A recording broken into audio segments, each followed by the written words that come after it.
اهلا بيكم. انا محمد ودي قناتكم جوس نت سكول، مدرسه اشباح النت.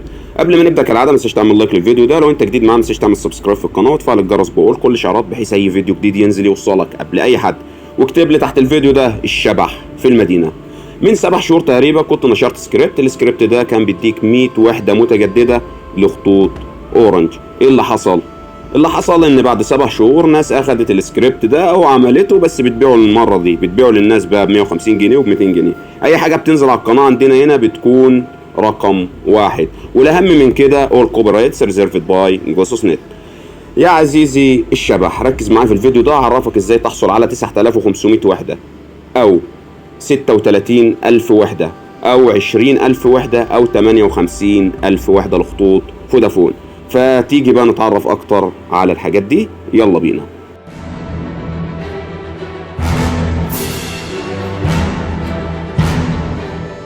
اهلا بيك عزيزي الشبح في الجزء العملي. مبدئيا كل اللي هطلبه منك ان انت هتروح هنا على البلاي ستور او متجر بلاي، بس بعد كده هتحمل منه ابلكيشن انا فودافون اخر اصدار موجود منه. بعد كده كل عليك ان انت هتتوجه على ابلكيشن انا فودافون وتدخل الحساب الخاص بيك.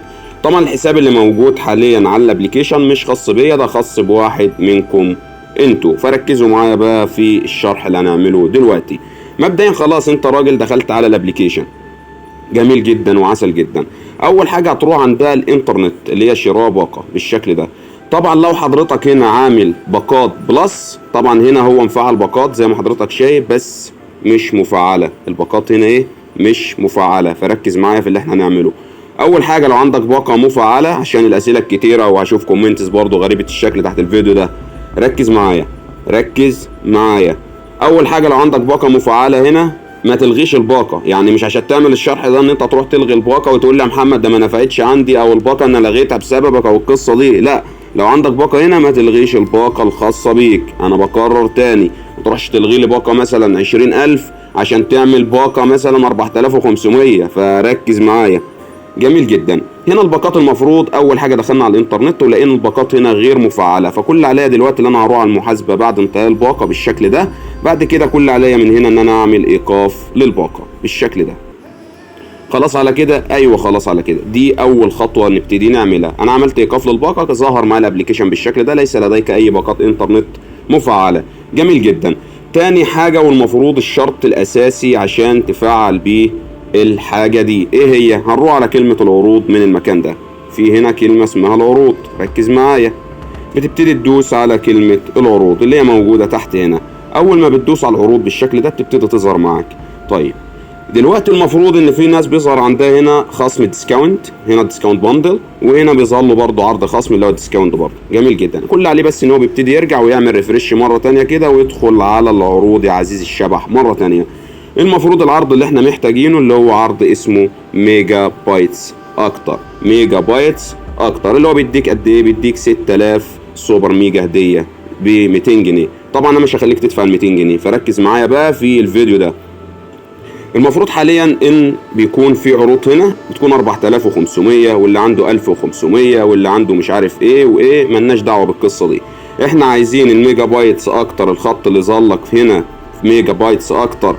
اول حاجه العرض نفسه، انا بتكلم حاليا على العرض نفسه ليه شروط معينه.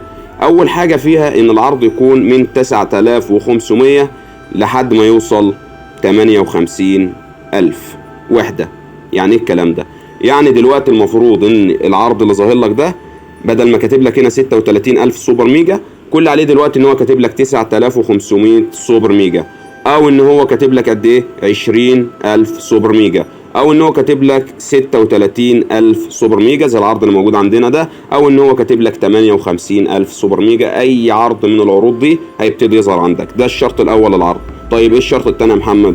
الشرط الثاني ان هو لازم يكون جنبه سوبر ميجا، لازم مش ميجا بس، في فرق بين السوبر ميجا اللي هي باقات بلس وفي فرق بين الميجا العاديه اللي هي باقات الاكستريم. ركز معايا. يبقى اول شرط عندنا من 9500 ل 58000. الشرط التاني عندنا ان هو لازم يكون سوبر ميجا. جميل جدا وعسل جدا. اتاكدت من الشروط دي وموجوده عندك في الخط بتاعك، انت كده هتقدر تكمل معايا باقي الفيديو.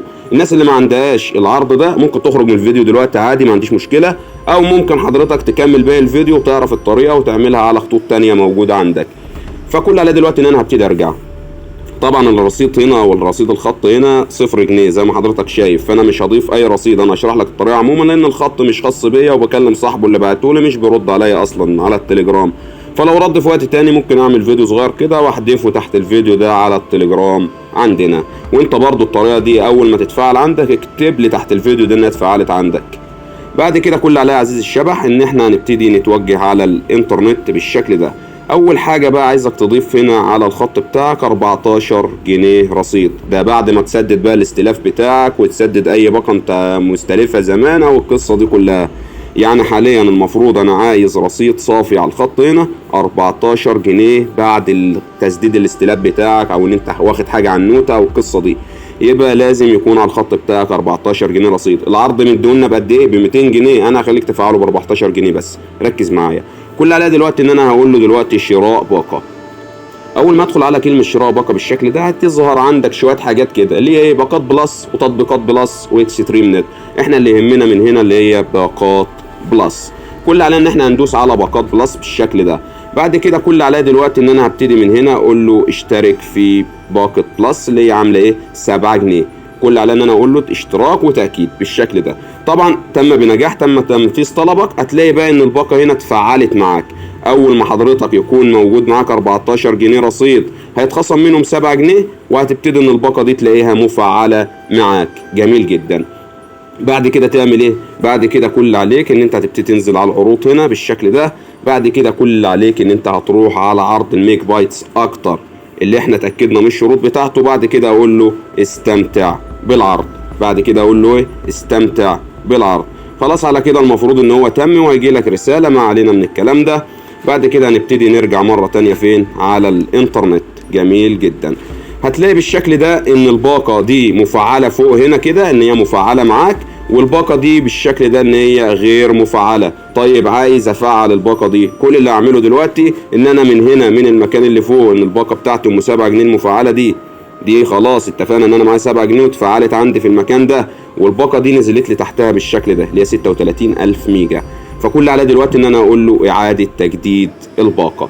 اول ما تضغط اعاده تجديد الباقه هيتخصم منك 7 جنيه مره تاني، وبالتالي هتلاقي ان ال 36000 دي اتفعلت عندك. الكلام ده بينطبق بقى على 9500 وحده او ال 20000 وحده او ال 36 او ال 58000 وحده بالشكل ده. وممكن من هنا زي ما حضرتك شايف لو انت مش مفعل الباقه وما عندكش رصيد بتلاقي هنا ان اللي نزل لك عرض ده بس، العرض ده بس اللي هو خلاص الباقه ام 7 جنيه يعتبر اتلغت من عندك طارت. انما لو الباقه مفعله عندك حرفيا بتلاقي ان العرض ده نزل تحته بالشكل ده، لا اكتر من كده ولا اقل من كده. اكتبوا لي بقى في الكومنتس كم واحد فعل بالطريقه دي وكم واحد ما لقاش الخط بتاعه عليه الطريقه دي. انا طبعا لحد هنا بكون انتهيت. طيب يا محمد انا اشتركت في العرض ده من زمان ومش ظاهر عندي تاني. كل عليك بس بتدخل على المحاسبه بعد انتهاء الباقه. بعد كده كل عليه ان انا بقول له ايقاف الباقه من هنا، وبعد كده اقول له تاكيد بالشكل ده. بعد كده برجع، بعد كده بنتظر يوم او بعد 12 صباحا بلاقي ان فعليا العرض بدا يظهر عندي هنا. ده اذا ما كانش اصلا اتسحب بالشكل ده يا عزيزي الشبح.